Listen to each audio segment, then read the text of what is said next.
Assalamualaikum warahmatullahi wabarakatuh.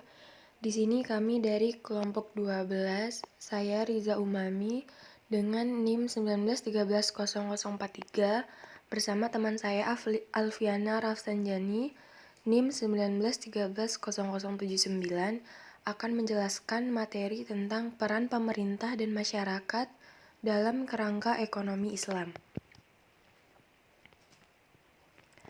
Yang pertama, di sini negara merupakan pihak yang memiliki kewenangan dalam meletakkan dasar-dasar aturan yang mendukung dan juga bisa melindungi pertumbuhan dari aktivitas ekonomi.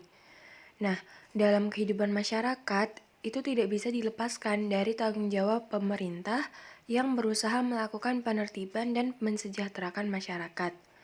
Tanggung jawab pemerintah dalam perspektif Islam memiliki fleksibilitas yang luas, karena didasarkan pada premis bahwa Islam bertujuan untuk mensejahterakan masyarakat umum.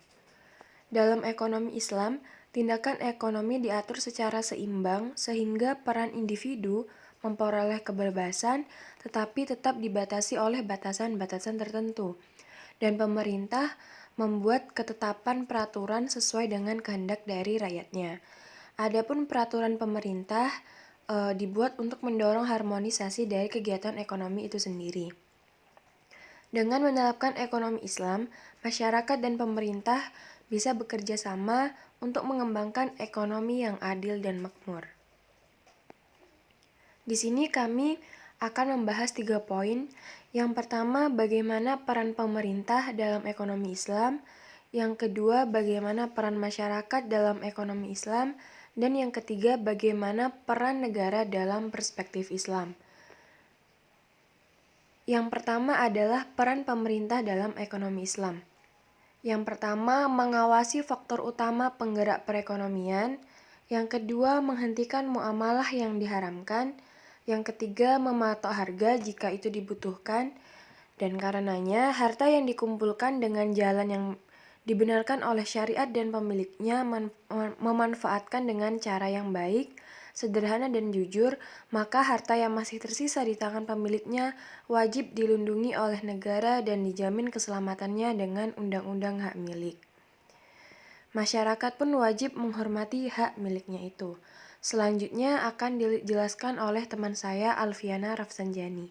Sekian dari saya, terima kasih. Baik, saya akan melanjutkan presentasi dari rekan saya Mbak Riza tadi. Jadi kita yang kedua akan membahas mengenai peran masyarakat dalam ekonomi Islam.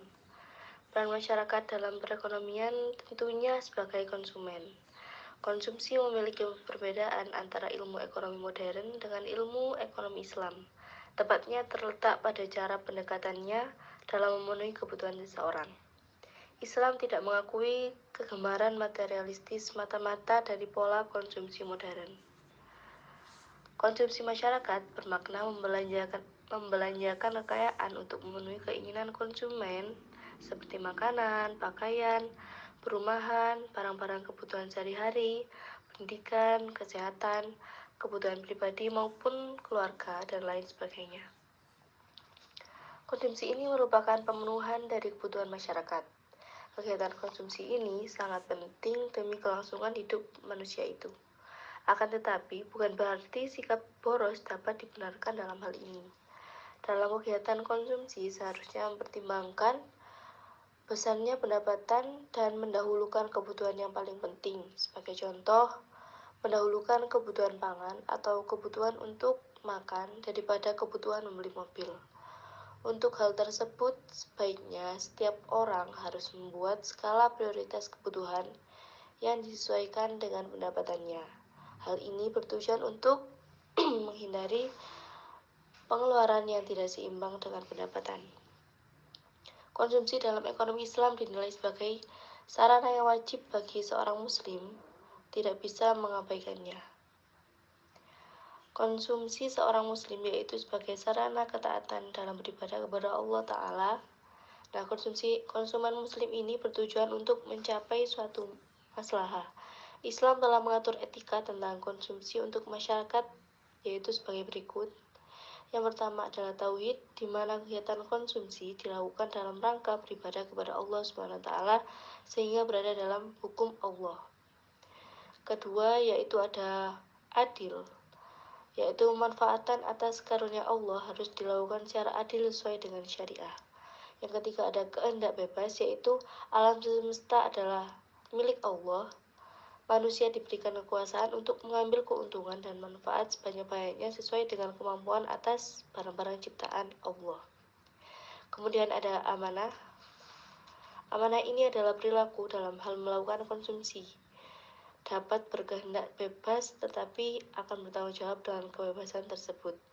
Yang kelima adalah halal.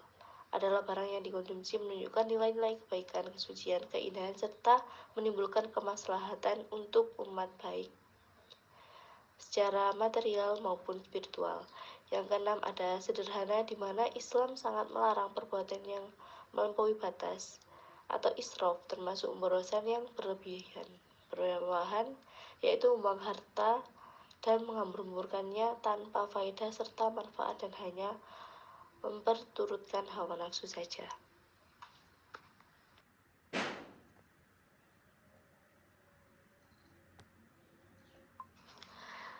Yang ketiga, membahas mengenai peran negara dalam perspektif Islam. Dalam kehidupan masyarakat, tidak bisa dilepaskan dari tanggung jawab pemerintah yang berusaha melakukan penertiban dan mensejahterakan masyarakat.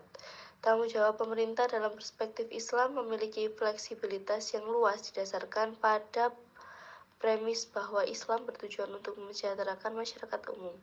Sehingga, dalam perspektif Islam, negara dapat mendefinisikan apapun fungsinya dalam mencapai sasaran tersebut.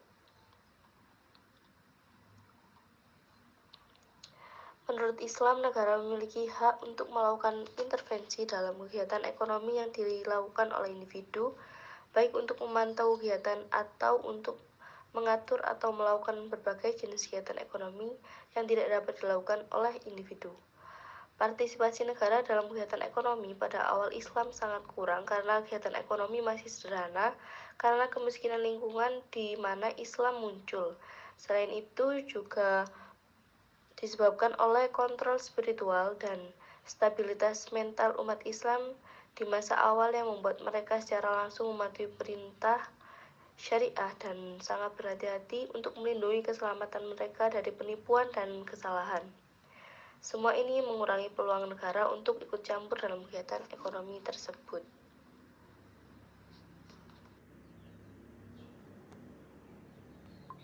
Kemudian yang terakhir adalah kesimpulan, di mana peran pemerintah dan masyarakat dalam suatu negara sangat diperlukan. Suatu negara sama sekali tidak bisa berjalan dengan baik tanpa adanya campur tangan pemerintah sedikit pun. Campur tangan pemerintah sangat dibutuhkan untuk menjadi jalan keluar dalam masalah perekonomian yang terjadi dan menjadi pembatas antara pemilik modal agar tidak ada kezaliman. Pemerintah dibutuhkan dalam rangka mengawasi dan memperbaiki apabila terjadi suatu masalah dan hal tersebut dapat menimbulkan kerugian bagi salah satu pihak. Selain itu, peningkatan aktivitas ekonomi memerlukan investasi baik oleh negara yang dilakukan oleh pemerintah maupun oleh swasta yang dilakukan oleh masyarakat. Karena itu, maka peran penting pemerintah di bidang ekonomi adalah bagaimana mendorong penyediaan barang dan jasa yang dibutuhkan dan diinginkan masyarakat, serta pembukaan lapangan pekerjaan sebagai sumber nafkah bagi masyarakat. Pemerintah adalah penyelenggara negara dalam rangka mencapai tujuan bersama dalam rangka meningkatkan kesejahteraan. Untuk mensejahterakan masyarakat diperlukan aneka barang dan jasa yang dapat memenuhi berbagai kebutuhan. Di samping adanya lapangan pekerjaan yang memadai bagi masyarakat sebagai sumber nafkah untuk mendapatkan penghasilan guna membeli barang dan jasa yang dibutuhkannya. Mungkin cukup sekian presentasi dari kelompok 12. Kurang lebihnya mohon maaf. Wassalamualaikum warahmatullahi wabarakatuh.